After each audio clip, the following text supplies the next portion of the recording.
Nagsagawa ng weekly membership meeting ang Rotary Club of Manila sa pangunguna ni RCM President Jujut Enriquez at District Governor Jackie Rodriguez. Sinuportahan ng mga Rotarians ang aktibidad na sinimula na sa Invocation, Pambansang Awit ng Pilipinas, Rotary Club of Manila Hymn, Four-Way Test at Acknowledgement of Guests.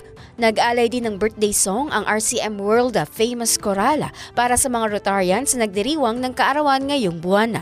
Nagsilbi namang guest of honor at speaker si Eugene Acevedo, Presidente at CEO ng isang kilalang bangko sa bansa na nagbahagi ng kanyang personal na pakikipagsapalaran sa larangan ng business, banking at finance. Ipinakita rin sa RCM meeting ang maayos na pamumuhay ng mga Pilipino dahil sa paglago ng GDP, bunsod na rin ang epektibong pagsisikap ng pamahalaan na mapataas ang bilang ng pamumuhunan sa bansa. Bukod pa dito ay nagkaroon din sa naturang pagpupulong ang signing of Special Friendship Club sa pagitan ng Rotary Club of Manila at RCAIM na naglalayong mas magiging matatag ang pagkakaibigan. At yan ang special report.